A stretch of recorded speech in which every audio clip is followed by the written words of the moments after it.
ഞാൻ ജനിച്ചത് 2 ഇല്ലങ്ങളുടെ നടുക്കാം.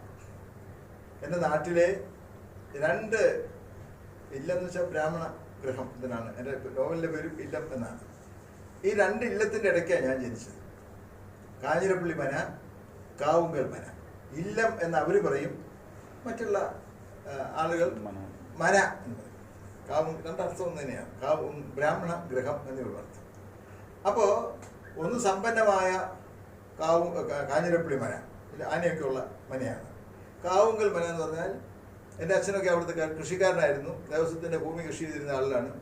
ആ പാട്ടം അളക്കുന്നത് കൊണ്ടാണ് അവിടെ ആഹാരം കഴിച്ചു പോകുന്നത്. അവിടുത്തെ രാമൻ നമ്പൂതിരിയും അവിടുത്തെ അമ്മയും അവിടുത്തെ എൻ്റെ ഒപ്പം പഠിച്ച ശ്രീദേവി കുട്ടിയും ഒക്കെ ആഹാരം കഴിച്ചിരുന്നത് ഞങ്ങൾ അളക്കുന്ന, അല്ലെങ്കിൽ എൻ്റെ അച്ഛൻ അളന്നിരുന്ന ഒരു നിർദ്ദിഷ്ടമായൊരു പാട്ടമുണ്ട്. ആ പാട്ടം അതുകൊണ്ടാണ്, ആ നെല്ല് അതുകൊണ്ടാണ് അവർ ആഹാരം കഴിച്ച് പോന്നിരുന്നത് എന്ന് എനിക്കറിയാം. എന്നാൽ ഇവിടുത്തെ കുട്ടികൾ പട്ടിണിയായിരുന്നു പല കുഞ്ഞുങ്ങൾ. വിഷമമെടുത്ത് പറയുമ്പോഴത്തേക്ക് നമ്മൾ ഈ കൊട്ടിഘോഷിക്കുന്ന ബ്രാഹ്മണ്യത്തിൻ്റെ അവശിഷ്ടങ്ങൾ എന്നൊക്കെ പറഞ്ഞ് വിരൽ ചൂണ്ടുമ്പോഴത്തേക്ക് പട്ടിണിക്കാരായ അവിടുത്തെ കുട്ടികളുടെ മുഖം എൻ്റെ മനസ്സിലേക്ക് വരുന്നുണ്ട്. അവിടുത്തെ നാരായണനും ശ്രീദേവിയും ഒക്കെ സത്യത്തിൽ 3 നേരം ആഹാരം കഴിച്ചിട്ടില്ല. എനിക്ക് ഉറപ്പായിട്ടറിയാം. ഈ പട്ടക്കാരൻ്റെ മകൻ 4 നേരവും 3 നേരം ആഹാരവും 4 മണിക്ക് സ്കൂൾ വിട്ട് ചെല്ലുമ്പോൾ 1 നേരവും കഴിച്ച് മിടുക്കനായിട്ട് നടന്ന ഒരു കാലത്ത് ഈ ബ്രാഹ്മണ പാവങ്ങൾ പട്ടിണിക്കാരായിട്ട് കഴിഞ്ഞിരുന്ന ഒരു കാലത്തെക്കുറിച്ച് എനിക്കറിയാം. കേരളീയ നവോത്ഥാനം എന്താണ് എന്നുള്ളതിനെ കുറിച്ചൊരു വ്യക്തത വേണ്ടേ? അല്ലെങ്കിൽ നമ്മുടെ ഇവിടെ നടക്കുന്ന ജാതീയത. ഇപ്പോൾ പല ആളുകളും പറയും, ഞാൻ ശ്രദ്ധിച്ചിട്ടുണ്ട്, ബ്രാഹ്മണ്യം, ബ്രാഹ്മണർ, അരിസ്റ്റോക്രസിയുടെ ഭാഗമായിട്ട് നിൽക്കുന്ന ഈ സമൂഹത്തിന് ചെയ്തിട്ടുള്ള ദ്രോഹങ്ങളെ കുറിച്ച് പ്രഭാഷിക്കുന്ന ആളുകളെ ഞാൻ കേട്ടിട്ടുണ്ട്. വിഭാഗത്തിൽപ്പെട്ട ആളുകൾ അങ്ങോട്ട് നോക്കിയിട്ട് പറയാണ്, ബ്രാഹ്മണ്യം ഞങ്ങൾ ഉപദ്രവിച്ചു, ഞങ്ങളെ ശൂദ്രന്മാരാക്കി തള്ളി എന്ന് പറയും. ശൂദ്രരെ നോക്കിയിട്ട് താഴെ നിൽക്കുന്നവൻ പറയും, എന്താണ്, ഞങ്ങളെ അധമന്മാരായിട്ട് മാറ്റി എന്ന് പറയും. അവർ നോക്കിയിട്ട് ഏറ്റവും പാവപ്പെട്ട താഴെ നിൽക്കുന്ന അടിയാളന്മാരായിട്ടുള്ള സാധാരണക്കാരായിട്ടുള്ള ആളുകൾ അവർ വിരൽ ചൂണ്ടിക്കൊണ്ട് സംസാരിക്കും. ഇത് വർദ്ധിപ്പിച്ചു കൊണ്ടുപോകുമെന്ന് പറയുന്നത് അതാണ് പല നവോത്ഥാനമായിട്ട് കണക്കൂട്ടി വെച്ചിരിക്കുന്നത്. ഏറ്റവും അടിയാളന്മാരെന്ന് പറയുന്ന അധസ്ഥിത സമൂഹം എന്ന് പറയുന്നവർ അതിന് തൊട്ടുള്ളവനെ വെല്ലുവിളിക്കണം, അതിന് മുമ്പുള്ളവൻ അതിന് മുകളിലുള്ളവനെ വെല്ലുവിളിക്കണം, ഏറ്റവും മുകളിലുള്ള നിരാധാരായിട്ടുള്ള ആളുകളെ എല്ലാവരും കൂടെ ചേർന്ന് വെല്ലുവിളിക്കുക. ഇതാണ് നവോത്ഥാനം. ഇതാണോ നവോത്ഥാനം? എനിക്കങ്ങനെ തോന്നിയിട്ടില്ല. ഭാരതീയ നവോത്ഥാനം എന്ന് പറയുന്നത് ഇന്ത്യയുടെ ആധ്യാത്മികമായ ഒരു സ്വത്വബോധമുണ്ട്. നമ്മുടെ ചട്ടമ്പിസ്വാമികൾ വേദങ്ങളെ കുറിച്ച് എഴുതിയിരിക്കുന്നു. ഇതാണ് വേദം എന്ന് പറഞ്ഞത്. അതുകൊണ്ട് വേദം ചുട്ടരിക്കണം. കേട്ടിട്ടുണ്ടോ? നിങ്ങളൊക്കെ കേട്ടിട്ടുണ്ടോ? വേദങ്ങൾ ചുട്ടരിക്കണം. അതെന്തിനാ വേദം ചുട്ടരിക്കുന്നത്? അക്ഷരം ചുട്ടരിക്കുന്നത് എന്തിനാ? അക്ഷരം കത്തിക്കുന്നത് എന്തിനാ? മാത്രം വേദം എന്ത് ദ്രോഹം ചെയ്തു? വേദകാലഘട്ടം ജാത്യതീതമായി നിൽക്കുന്നൊരു കാലമാണ്. വേദകാലത്ത് ജാതിയില്ല, ഇല്ല. അതാണ് കൃത്യമായി ഈ കൃതിയിൽ പറയുന്നത്.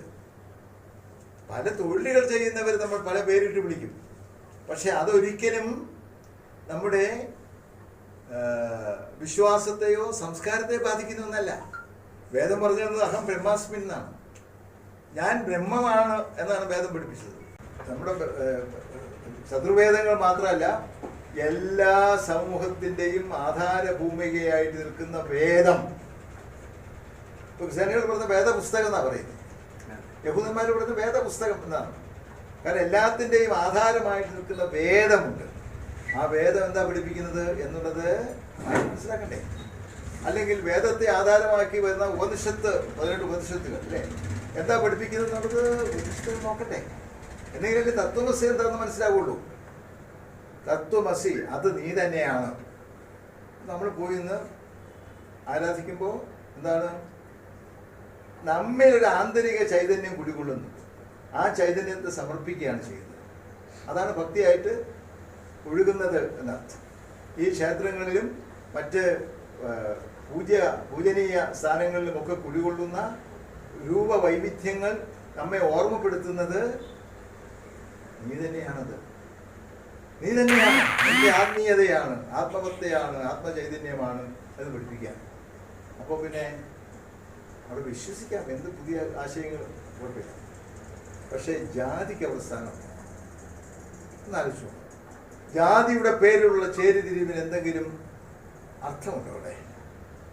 കുമാരനാശാന്റെ ചണ്ടാല ഭിക്ഷുകയിൽ ആനന്ദ ഭിക്ഷു പറയുന്നു, ജാതി ചോദിക്കുന്നില്ല ഞാൻ സോദരി, തരിക കുടിനീർ. അതാണ് ദാഹാർത്തനായിട്ട് ചോദിക്കുകയാണ് ഭിക്ഷു. അവിടെ ജാതിയില്ല. കുടിക്കുന്ന വെള്ളത്തിന് ജാതിയുണ്ടോ? കഴിക്കുന്ന ആഹാരത്തിന് ജാതിയുണ്ടോ? വസ്ത്രത്തിന് ജാതിയുണ്ടോ? ഉണ്ടോ? ഇല്ല എന്ന് ഉറപ്പിച്ച് പറയണം. നമുക്കുള്ള വിശ്വാസവും സത്യവുമാണ് നമ്മൾ ആദരിക്കുന്നത്, സംസ്കാരമാണ് ആദരിക്കുന്നത്. ഇന്ത്യയെ സംബന്ധിച്ച് ഞാൻ പറയും, എൻ്റെ ഒരു വിശ്വാസം അശോകനൊക്കെ ഇരുന്നുകൊണ്ട് ഞാൻ പറയാണ്, നമ്മുടെ നാടിൻ്റെ ഏറ്റവും വലിയ മഹത്വം എന്ന് പറയുന്നത് നമ്മുടെ സംസ്കാരമാണ്. ഇന്ത്യയുടെ ഏറ്റവും വലിയ മഹത്വം എന്ന് പറയുന്നത് ഇവിടുത്തെ ജാതി വ്യവസ്ഥയല്ല, ഇവിടുത്തെ സംസ്കാരത്തിൻ്റെ ഔന്നത്യമാണ്. ആ സംസ്കാരം നമ്മെ പഠിപ്പിക്കാൻ സഹായിക്കുന്നത് എന്താണ്? മഹാഗ്രന്ഥങ്ങളാണ്, വേദങ്ങളാണ്, ഉപനിഷത്തുകളാണ്, മഹാപുരാണങ്ങളാണ് എന്ന് നമ്മൾ പഠിക്കുകയാണ് ചെയ്യുന്നത്. അല്ലേ? പണ്ട് നമുക്കറിയാം, ചാതുർവർണ്ണ്യം തൊഴിലിൻ്റെ അടിസ്ഥാനത്തിൽ ഉണ്ടായതാണ്.